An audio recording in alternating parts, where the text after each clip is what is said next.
If you're dreaming of becoming a Qatar Airways cabin crew member, then this video is for you.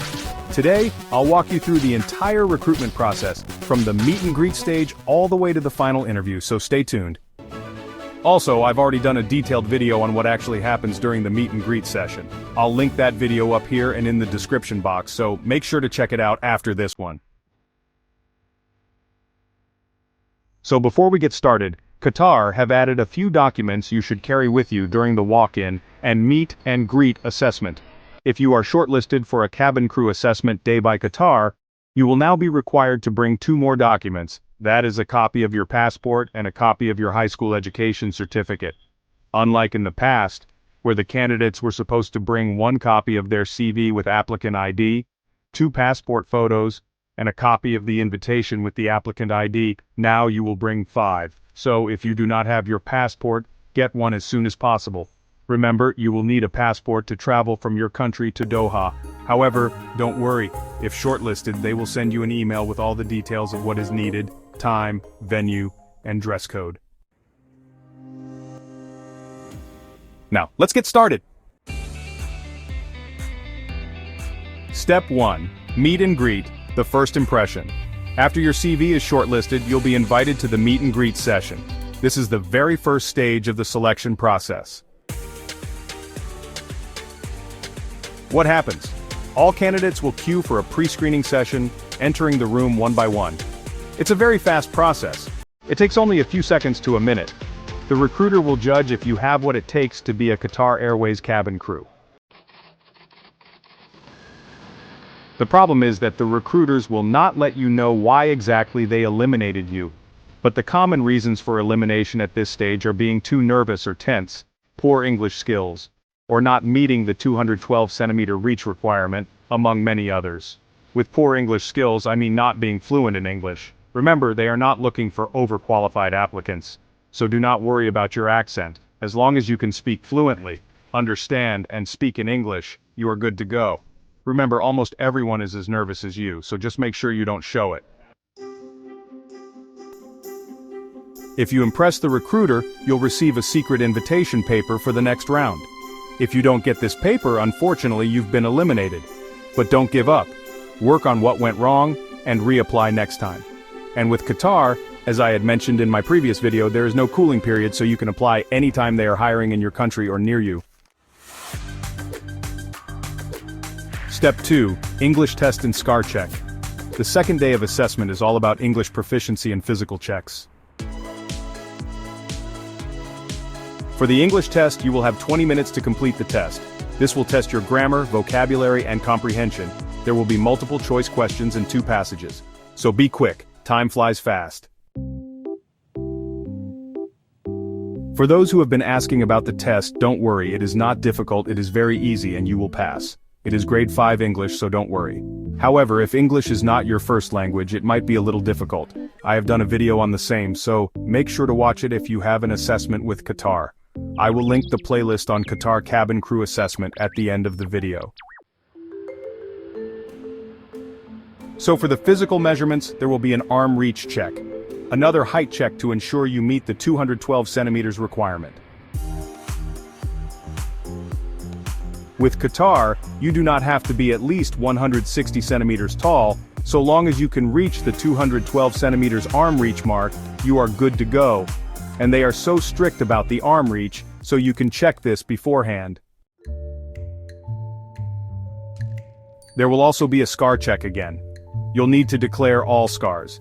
However, if your scars are completely invisible in uniform, you don't need to mention them. We have some applicants who get away with visible scars by covering them. However, this doesn't work for everyone. If you can, conceal them and lie that you have no scars, but they should not be very visible. Again, remember during the medicals, if they see the scars you did not declare, you could risk your contract being terminated. If you choose to hide them, you must cover them every day and make sure no one sees them, not even your close colleagues. Remember, some crew report their fellow crew, so you never know who is watching you.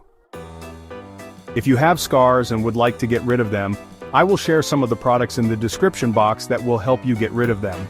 However, it may take some time depending on how old your scar is.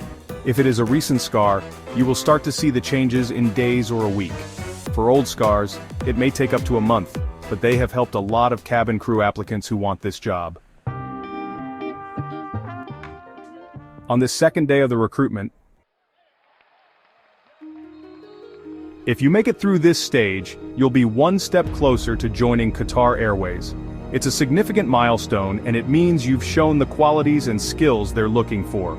So stay focused and keep up the hard work.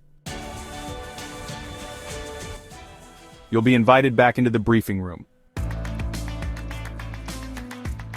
where the recruiter will announce who has passed to the final interview. This is where most eliminations happen. The final stage is the final interview, which will be the last day of the hiring process.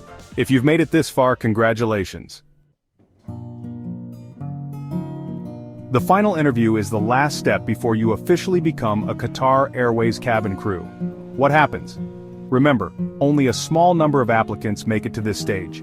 You will have a one-on-one session with the recruiter for about 15 to 20 minutes. This interview is more relaxed compared to the previous days, and the recruiters are usually more friendly. Wondering what will be checked? The recruiter will check your scars, piercings, and skin condition. For piercings, if you have more than one piercing on your ears, you are good to go so long as you wear just one pair of earrings. Otherwise, multiple earrings are not allowed. Piercings and other visible parts are not allowed, and you will get eliminated. Expect a thorough skin check during this final round. Don't panic, just be prepared. If you pass the final interview, you'll receive an email asking you to upload your blue background photographs.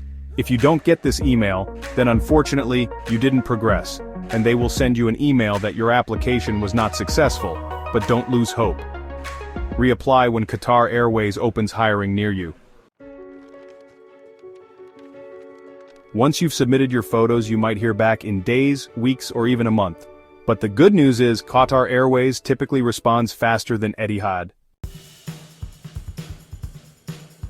Now let's go over some common questions you guys asked in my previous video on Qatar Airways recruitment. Can I lie about scars? My advice: do not lie if the scar is in a visible area. Qatar Airways does thorough checks, and if they find out, it could hurt your chances. However, if the scar is completely hidden in uniform, you don't need to mention it. Some applicants get away with concealed scars, so if you can conceal them well, then do. But you will need to be very careful, make sure no one sees it, as we have some crew reporting their fellow crew. Someone asked, do they provide accommodation during the interview days? And the answer is no. Remember, you are not part of them yet, so all expenses you incur during the interviews, it will be on you. Next question is, how about the CV? Must it be same as the one I apply with? To answer you, I am not sure of what exactly you meant, but I will answer you in a way I answer everything relating to CV. Your CV information must be the same. Your personal information, work and education experience must be the same. However, when applying online, you can use a 1-page, 2-page, or 3-page CV. But when attending the assessment, your CV must be a 1-page. Remember, the recruiter should be able to go over your CV in seconds, so make it as simple as possible. And the last question is, does Qatar have group sessions? And to answer you, since the COVID-19 pandemic, the Qatar recruitment team withdrew the group activities during the hiring process. I am not sure whether they will be back, and so with Qatar there are no group discussions at the moment. I think I should do another video answering all the questions in my email in the comment section because they are so many. So if successful in the final interview, contract signed, Qatar will cater for your travel and visa expenses. They will facilitate your transport from your country to Doha. They will book you a flight and everything. But before all this, there will be documents they will have asked you to submit to them. So once you arrive in Doha, there will be staff from Qatar Group waiting for you at Hamad Airport to take you to your accommodation. Also, accommodation will be free. Other benefits include an international medical insurance plan, company transport while on duty and during training, and discounted travel benefits for yourself, friends, and family. You will also have retail, dining, and lifestyle discounts worldwide. Remember, you will be based in Doha. This will be your new home. About the training, it will take about 7 weeks. You will not start the training straight away once you arrive in Doha. In the first week, you will repeat some medicals, vaccinations, and get to know your batch. Your batch will be your classmates, in other words. The training is intensive. Many crew pass the exams, so don't freak out, you will pass too. Every week, at the end of the week, you will have an exam, and you will need to score 80%. If you fail the exam, you will repeat it the next day, and if you fail again, you will need to repeat the whole week again, and definitely move to another batch. And guys, that's all for today. If you made it to the end of this video, that means you're serious about becoming a Qatar Airways cabin crew, and I'm here to help. If you would love to watch more videos like this, be sure to subscribe and turn on the notification bell so you don't miss any important updates on cabin crew interviews, tips, and insights. If you have more questions, drop them in the comments and I'll be happy to answer. Wishing you all the best in your cabin crew journey. See you in the next video.